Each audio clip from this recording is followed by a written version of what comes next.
The base is on night cycle now. Lights are low. Activity is minimal. Let the story begin at its own pace, carrying you gently toward rest. I remember the ocean first, not the color, the lack of it. From orbit, it looked like a bruise that never finished forming, a dead surface under a thin haze, too uniform to be water and too soft to be stone. The planet's night side swallowed light without scattering it back. Even with the visor polarizers open, it stayed black. We were told the world had been drowned in its own chemistry a long time ago, and that the refineries were built above it because there was nothing on the surface that could complain about the noise. The refinery didn't look like a place that had ever belonged to humans. It looked like a broken instrument. Rings of girders and pressure tanks snapped and peeled, slowly rotating against each other. Cables as thick as my torso trailed out into space like nerves pulled from a body. There were fields of debris held in place by old magnet arrays that still flickered when the sunlight hit them. The whole structure would have been beautiful if it wasn't so wrong. Beauty was not part of our brief. We were boarding infantry, the kind they used when there was metal to be walked on and problems that couldn't be solved by throwing rocks from orbit. We moved in vacuum suits that smelled faintly of lubricant and stale breath. Our boots clamped to surfaces with magnetic bite that traveled up the bones. We carried rail carbines because recoil in microgravity was a liability, and because the rounds stayed stable through pressure fog. We carried plasma-cutting rounds for seams and locks. We carried drones folded like insects in pouches along our thighs. Most of what we carried wasn't visible. The oversight colonel sat behind my sternum, stitched into my suit harness and hardwired into my collar interface. It watched my pulse and cortisol and pupil response. It fed me compliance dosing through ports I couldn't reach. It was supposed to keep me steady. That was how they said it. Keep you steady. Keep you useful. The mission was salvage clearance. A tow crew wanted the refinery's remaining process modules. We were to go in first, clear hazards, tag what could be pulled, and paint the rest for later demolition. The official line said the station had been abandoned after an accident. The kind of accident that left bodies vacuum-dried inside maintenance shafts and left autonomous defense systems asleep, waiting to wake. I had done this work before. It was always the same. Metal, silence, the soft hiss of suit recyclers, the occasional hard clack of a boot catching a lip. The dead didn't smell in vacuum. They just stared through ice-frosted visors until the light hit them right, and you could see your own reflection layered over their face.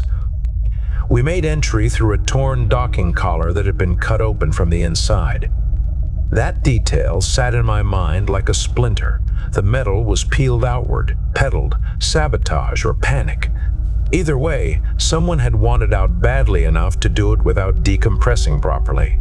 There were frozen globules along the edge that could have been coolant or blood. In vacuum, it all looked the same. Inside, the corridor was a hollow spine with bundles of cable running along the walls. Light came only from our helmet lamps and the weak glow of dormant status strips embedded in the deck. Some still pulsed on ancient battery reserves. Red, amber, then nothing. The first body was in a junction node where two corridors met. The suit was older than ours, a bulkier frame with external tanks. The visor was cracked in a spiderweb pattern, and the face behind it had gone flat and pale, pressed against the inside of the seal. The hands were still on the tether line. Whoever it had been had died trying to clip in. We drifted past. No one stopped. There are procedures for remains, but procedures are for after you make it home. In the moment, you count oxygen, you watch your seal integrity, you watch for movement. Movement is the enemy in a dead place. My HUD stuttered for the first time 3 minutes in. A clean flicker, the kind that made your stomach tighten because it wasn't supposed to happen. The suit logged it as a minor sensor refresh. The oversight colonel ran a diagnostic and returned green. Then, A second later, a thin line of text appeared in the corner of my vision. Deviation, neuro oscillation, above baseline. It wasn't a warning. Not yet. More like a note. I didn't feel anything. That was the problem.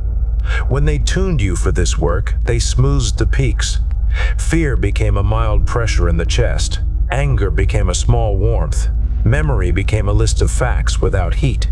You learned to exist in the flatlands, where nothing got high enough to knock you over. So when something shifted, when the flatness cracked, it wasn't dramatic. It was a soft intrusion, a smell that wasn't there, a pressure behind the eyes, a sense of having been somewhere like this before, even though I hadn't. We moved deeper, following a route the tow crew had mapped from exterior scans. The refinery's main ring had fractured into 3 partial arcs. One arc still rotated slowly, driven by inertia and occasional pulses from failing attitude jets. That rotation meant moving between sections required timing, crossing gaps where the world turned under you, where your tether line could wrap around a girder and cut. Our drone controller released a pair of micro units ahead. They skated along the corridor walls on thrusters, their cameras feeding ghostly grayscale back to our HUDs. The feed was clean for 30 seconds. Then it began to snow. ECM. Low grade at first, like static, then stronger, forming patterns that made it hard for the software to compensate. The drones wobbled, corrected, wobbled again. One smacked into the ceiling and spun. The oversight colonel pinged me again. Deviation increasing, behavioral patch pending. We had a liaison with us, not a squad member, a weapons engineer type wearing a suit with extra data ports and an external antenna spine. He hadn't spoken since we cut in. None of us did. The no dialogue rule wasn't a rule so much as a habit. In vacuum, sound was private. Our comms were there for essential traffic only, and even that was minimized because interception was always a possibility. Still, I could feel his presence in the way my suit kept requesting handshake confirmations. He was running something against our kernels, checking response curves, testing our compliance stability under stress. I had been modified to accept that kind of intrusion. That acceptance began to rot. It started as a sensation of wrong gravity. The deck under my boots felt like it angled up by a few degrees. The corridor looked straight, but my inner ear said otherwise. In microgravity, your inner ear lies sometimes. You learn to ignore it. I had learned to ignore everything. Then I smelled metal. Real metal, hot metal, not the cold, sterile scent of a suit interior. The smell of an arc cutter biting into a seam. It was so vivid it made my throat tighten. I swallowed and tasted bitterness that wasn't from my hydration pack. My HUD flashed. Origin pull, signal match detected. That text did not belong to standard suit software. It was not from our tactical suite. It was something else, buried, something that had been waiting. The corridor opened into a processing bay where the refinery had once separated ore slurry into usable fractions. The machinery was silent now, large vats and centrifuge housings drifting slightly on their mounts. Frozen residue clung to pipes like pale coral. In the center of the bay, set into the deck, was a hatch ring that didn't match the rest of the construction. Everything else in the refinery had weld seams and standardized fasteners. This hatch ring was smooth, dark, and seamless. No bolts, no markings. It looked like a piece of night embedded in the metal. My boots carried me toward it without me deciding. The magnetic bite on the deck felt louder in my legs. The oversight colonel noticed. Override request denied. Return to formation. My body continued anyway. Not fast, not frantic, just steady, like something had been placed on rails and the rails pointed at the hatch. The engineer's suit antenna array brightened, dumping telemetry into the local network. My HUD filled with small lock icons. Peripheral functions dimmed. My suit tried to take my hands away by stiffening the glove servos. Behavior correction. I had been through corrections before. They were usually subtle. A dose that softened sharp thoughts, a pulse that slowed your heart. This time, the correction came with force. My right arm jerked as the suit's exosleeve tightened, trying to pull me back. My shoulder joint protested with a dull ache. Pain was one of the few things they hadn't fully flattened. Pain kept you from tearing yourself apart. I let the suit pull. Then I felt the hatch ring pulse through the soles of my boots. Not vibration, pressure, like standing on a living membrane. The pulse synced with my heartbeat. My heart, not the suit's artificial baseline. The oversight kernel stuttered. For a fraction of a second, its monitoring window went blank, as if it had lost access to my vitals.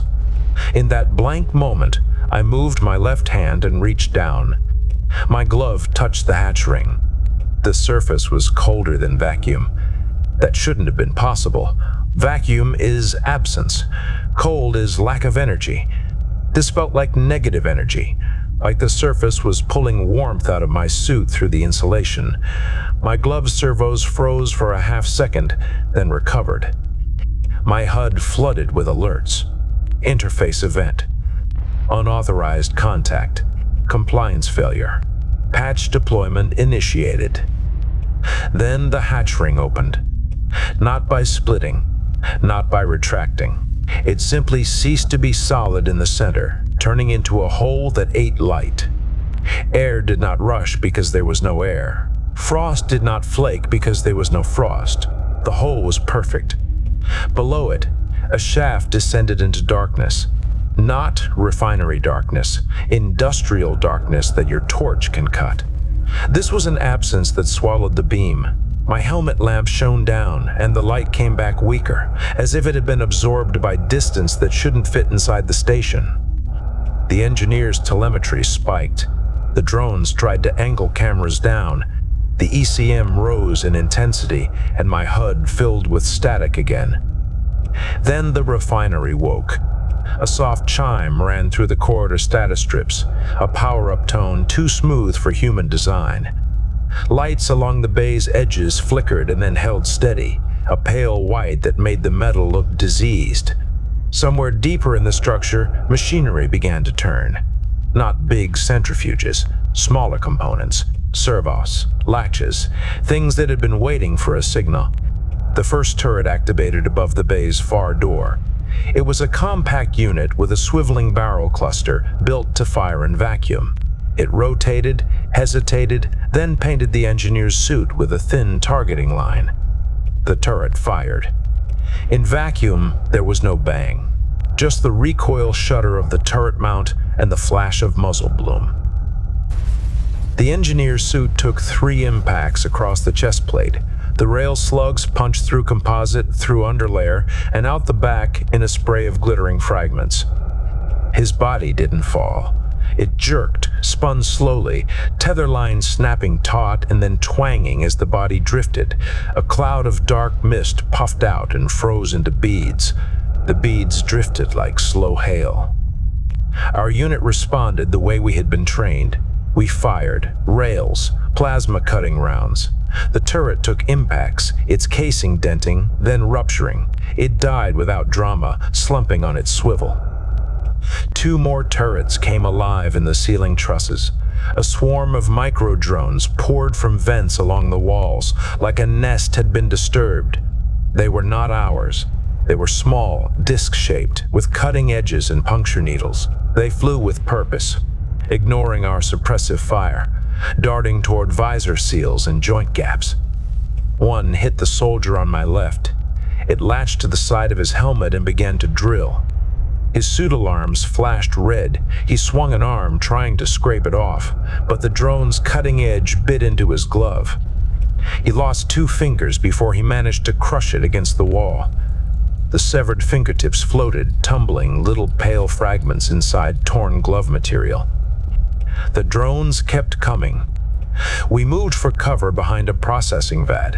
In microgravity, cover is relative. Bullets don't arc. They travel in straight lines, and if something can see you, it can usually hit you. Still, having metal between you and a turret buys seconds. Seconds were a currency. My oversight colonel continued trying to correct me. The suit tightened around my chest, constricting, forcing shallow breaths. It dumped a compliance dose that made my tongue go numb. It tried to flood me into flatness again. But the hatch ring's pulse was stronger. It was pulling something up through my bones. A memory that wasn't a scene, wasn't a story, a set of sensations, cold metal under bare hands, a taste of antiseptic, bright lights. The feeling of being held down without being restrained because your muscles simply didn't respond. I had been made for this hole. The realization didn't bring anger. It brought a kind of clarity so cold it felt like relief. If I had been built as a tool, then my confusion was just a tool malfunction. The origin of that malfunction was here. Turret fire stitched across the vat we hid behind, punching holes and sending fragments spinning. One fragment the size of my thumb clipped my visor and left a shallow gouge. My suit alarmed for microfracture. The crack didn't spread, but the edge whitened with frost. The drone controller in my thigh pouch chirped status through haptic pulses. It wanted to release our swarm. The network was jammed, but local control might still work. I thumbed the release and felt the pouch go light as 8 microunits shot out into the bay. They lasted 12 seconds. The refinery's drones were faster, more numerous, and they knew the geometry. They moved like immune cells, converging, cutting, disabling. Our units popped like insects against a window. One of our soldiers tried to make a break for the exit corridor. He pushed off the vat and glided, boots barely touching. A turret tracked him and fired a tight burst. 2 slugs punched through his left thigh. One tore out the knee joint. His leg separated at the joint, held only by suit fabric and a thin hose that immediately snapped. The leg drifted away, still in its boot, rotating slowly like a discarded tool. The soldier spun, arms flailing, trying to catch himself on a handrail. A drone latched to his neck seal and pierced. His suit vented in a white plume. He convulsed once, then went slack, drifting. We did not retrieve him. We could not. ECM intensified until my HUD lost external map overlays. The only thing left was my internal suit data, oxygen percentage, seal integrity, battery, ammo count, vitals. The vitals read oddly. My heart rate was climbing, but the oversight colonel's control indicator flickered between green and amber, as if it couldn't decide whether I was compliant or infected. Behind the processing vat, I watched the hatch ring. It stayed open, the black hole perfect and inviting. The pulse continued, slow, steady. It felt like a command that wasn't spoken, a direction embedded in flesh. The mission, as far as missions existed, was already dead. There was no salvage. There was only containment and escape. Command would have known. They always knew more than they told. They had sent us into a place that could wake. They had attached an engineer to validate a patch that could suppress my reaction. They had gambled on controlling the key. The engineer had bled out in silence. My suit attempted a new control protocol. My right hand locked into a fist. My left glove servo stiffened. A small needle sensation pricked at the base of my skull as the colonel injected something directly into my spinal port. The chemical hit like ice. My thoughts slowed. The smell memory dulled. The hatch pulse dimmed. Then the refinery responded again. A low-frequency vibration traveled through the vat. Not sound. Structural resonance. It made my teeth ache. My HUD flashed a new alert, one that came from deeper layers than the suit manufacturer. Interface lock complete. My spinal port burned. The chemical in my system reversed, as if neutralized. My thoughts snapped back into sharpness so abrupt it made my eyes water. My hand unlocked. The oversight colonel went red. Colonel authority revoked. For the first time since they implanted it, the thing that watched me lost its grip. I stood up from behind the vat. Turret lines painted the space. Drones swarmed. The bay was a killing field. But I moved toward the hatch ring because there was nowhere else to go that wasn't just another corridor full of waiting blades. I did not announce it. I did not signal. The others were busy bleeding and firing and dying. My boots clamped to the deck with each step. The hatch pulse guided me like a hand on the back. A drone darted toward my visor. It was close enough that I could see its cutting edge spinning, glittering. My suit's point defense module fired a microburst, one of the few autonomous systems still responding. The drone shattered into fragments that spun away like seeds. Turret fire crossed in front of me. A slug clipped my left shoulder blade and dented it inward. The impact drove a shock through my collarbone. Pain flared, then settled into a dull throb. My suit sealed microcracks automatically, spitting out a ribbon of polymer that hardened instantly. I reached the hatch ring. The black hole waited. I stepped in. There was no sensation of falling because gravity was uncertain in the shaft. My magnetic boots lost purchase as the surface ceased to exist under them. My tether line went slack for a moment, then tugged as the shaft's geometry shifted. My torch beam did not illuminate the walls. It did not reach them. The darkness was thick, layered. I felt pressure around my suit, not air pressure. Something else. A field that tested my seals without touching them. My HUD flickered, then stabilized. ECM dropped, not because it stopped, but because inside the shaft, the interference was irrelevant. The environment was its own network. My suit's systems began to display unfamiliar data, field gradients, harmonic indices, interface readiness. My spinal cord warmed, not with pain, but with recognition. The modifications in my tissue things I had been told were for stamina, for radiation resistance, for reflex speed responded like a key turning in a lock. I descended without choice. The shaft didn't feel like it had a bottom. It felt like it led into the refinery's bones and then beyond, into something that didn't belong to the structure. Eventually, light appeared. A faint glow ahead, like a seam. I emerged into a chamber that could not fit inside the refinery. The walls were smooth and dark, curving in a way that made my sense of scale uncertain. There were no bolts, no seams, no welds. The chamber looked grown, not built. In the center was a pillar of material that pulsed with the same slow rhythm as the hatch. Around the pillar, the floor was marked with shallow grooves that formed patterns too complex to be decorative and too precise to be accidental. My suit recognized none of it, but my body did. When I approached the pillar, my hands moved toward it. My glove material stiffened, then softened, as if the fabric itself was being instructed to permit contact. I placed my palm against the surface. Information moved through me, not words, not images. Pressure gradients, magnetic alignments, sequences of readiness, a map of doors, of locks, of filters. The refinery above was a shell built around this chamber, a human attempt to exploit something they didn't understand. The chamber was older. It was not salvage. It was a node. The oversight kernel, hanging in my harness, tried to reassert. It screamed alarms into my HUD that I no longer trusted. It injected again, but the chemical metabolized too fast, burned away by changes in my blood that I did not control. Outside, through layers of metal and vacuum, I felt the refinery's defenses adapt. The chamber's pillar pulsed faster.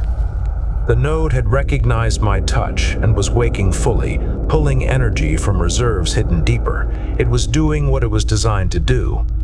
Filter, contain, select. I did not know what it selected for.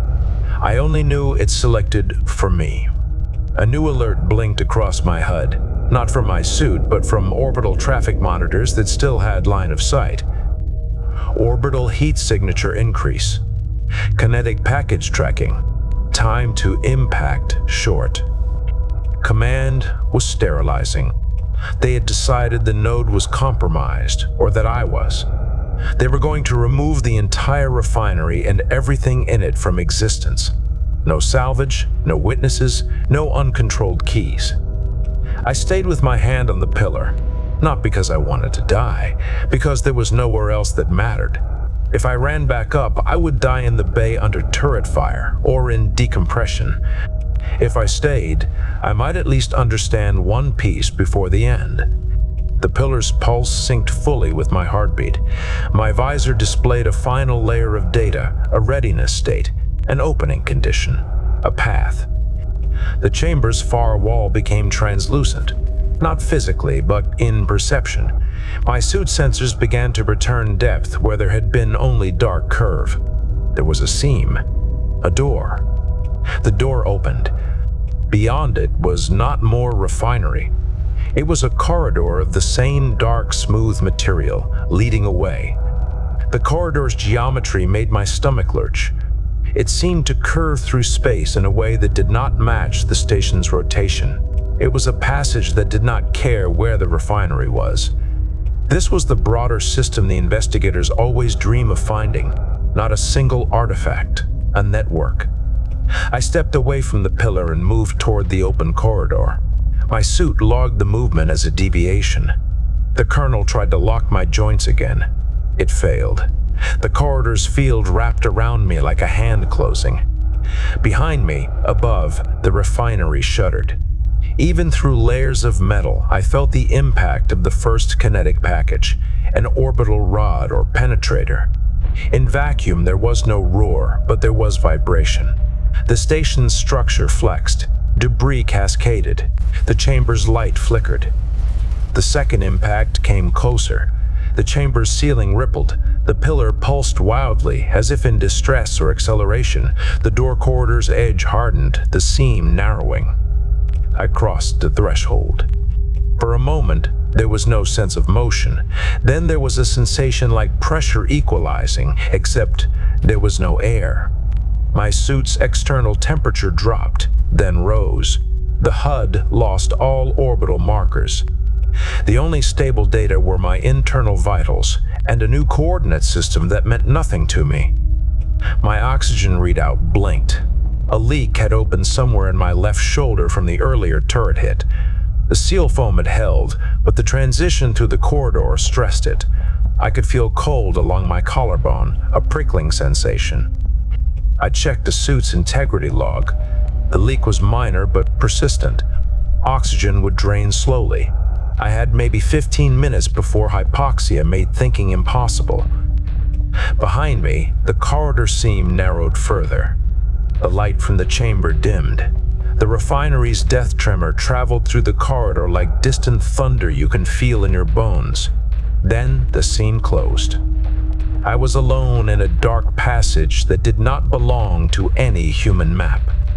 My suit torch finally illuminated something. The corridor walls were not smooth here. They were patterned with shallow ridges, like the inside of a throat. The floor had grooves that matched my boots' magnetic fields and responded by guiding my steps. It was not built for boots. It was built for bodies that moved differently, but it tolerated me. I walked because stopping would not save oxygen. I walked because the corridor's geometry felt like it was pulling me forward, not a force, a suggestion. My breath sounded loud in my helmet. Each inhale was filtered, dried, returned. I watched the oxygen percentage drop by tenths. The oversight kernel remained in red, blinking weakly. Without authority, it was just a dead weight with needles. My mind, without dosing, began to fill with things I had been trained to avoid. Not philosophy, not hope, just raw fragments, a white room, hands on my arms, a ceiling panel with a hairline crack, a taste of copper. The sensation of being told something without words, instructed by fields and signals instead of speech. They had taken me apart and put me back together so I could touch doors like this. That was the truth. The war was just a cover, an endless motion to hide the real project inside. My suit gave a soft alarm. Oxygen at low threshold. I injected a stimulant to keep my hands steady. It burned going in, then warmed my chest. It did not make me brave. It made me functional. The corridor opened into a larger space. It wasn't a chamber like the one under the refinery. It was an intersection. Multiple corridors met here, branching at impossible angles. In the center was a hollow structure like a rib cage made of dark material. Inside it, suspended, was a cluster of objects that glowed faintly small, irregular, like stones or seeds. I floated forward, boots clamping when they met the floor. The objects in the ribcage rotated slowly. They responded to my presence, their glow brightening. My suit HUD tried to interpret the radiation. It was not ionizing, it was informational. My oxygen dropped another percent. My shoulder leak continued. The cold along my collarbone intensified. I understood, dimly, that I had reached a place meant to route things. The seeds were likely keys or tokens or filters. The node under the refinery had been one access point. This was a junction deeper in the system. If I could trigger something here, I might open another door, one that led to somewhere with air, or at least somewhere that wasn't collapsing under orbital fire. I placed my hand against the ribcage structure. The same pressure language moved through my nerves. Readiness, selection, denial, allowance. The system assessed me, not as a person, as a configuration of tissue and metal and chemical state. My shoulder leak mattered. My blood oxygen saturation mattered. My neural oscillation mattered. The system did not care about my memories. It cared about my interface stability. A selection occurred. One of the seed objects detached and drifted toward my palm. It settled against the glove material and then sank into it, as if the fabric had become porous. I felt cold again, deeper, like something entering the suit layer. My glove sensors went wild, then stabilized. My HUD displayed a single symbol, meaningless, then a vector line pointing toward one corridor branch. Allowance. I followed. The corridor I entered felt different. The walls were warmer. Not warm like air, but less hungry for heat. My suit's external temperature stabilized.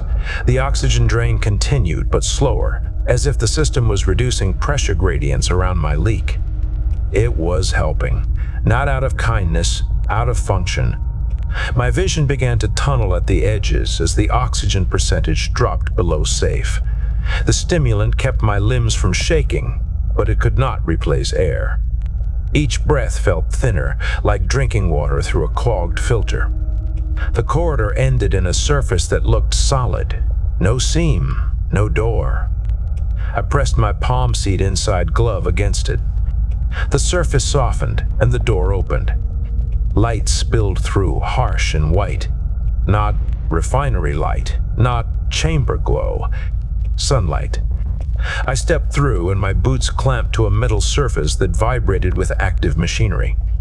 My suit's external sensors flooded with data, a thin atmosphere, breathable with filtration, gravity at a fraction of standard, temperature cold but survivable. I was on a different structure, not the refinery, a platform that hung above the same dead ocean world, but at a different altitude with a different rotation. It had human construction bolts, weld seams, status strips.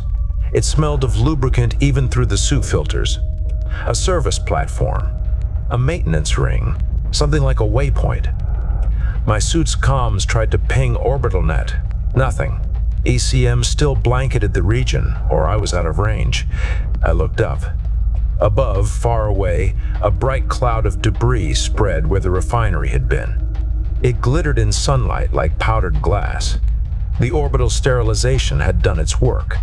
The tow crew would find nothing but expanding shrapnel and silence. I stood on the platform and watched the debris cloud widen. There was no satisfaction, no victory, just an inventory of outcomes. The node was gone, at least from human hands. I was not. My oxygen alarm screamed. The percentage was in single digits. The shoulder leak had taken the rest while I crossed. I moved toward a hatch on the platform surface. It had human markings, faded. My glove seat pulsed once, like a heartbeat. The hatch's locks disengaged without my tools. Inside was air, thin and cold. My suit sealed tested it. The filters could handle it. I opened my helmet just enough to draw a breath through internal seals. The air tasted of metal and dust. It burned my throat. But it was air. I sat against the hatch rim and let my breathing slow. My hands shook now that the stimulant wore down. The oversight kernel remained dead weight. Its authority had been revoked by something that did not care about command. My suit recorder began its auto-dump. It does that when vitals crash and then recover. It assumes you are dying and wants the record out before it's lost. The microphone inside my helmet picked up my breathing and the quiet click of my teeth. I spoke into it because that is what the conditioning always left me with, mission reporting, even when there is no one to receive it. The words came slow, flat, and factual. No names, no speeches, just sequence, loss, cause. I described the hatch ring under the refinery. I described the turrets waking. I described the engineer's suit being punched through. I described fingers drifting like pale seeds. I described the orbital impacts shaking the dark chamber. I described the corridor that took me out. I did not describe meaning because meaning is a luxury. When I finished, I sealed my helmet again and lay back on the cold metal of the platform. The dead ocean world below stayed black. The debris cloud above continued to spread, glittering, indifferent. The last thing I watched, before exhaustion pulled my eyes closed, was a thin stream of black particulate drifting past my visor. It moved like ash, but there was no fire here. It moved like snow, but it never fell. It simply passed, slow and steady, as if something invisible had exhaled in orbit and left its breath behind. And my suit, for the first time since they made me, did not tell me what to feel about it. The end. The environment remains in rest state. No changes, no interruptions. Let yourself remain here,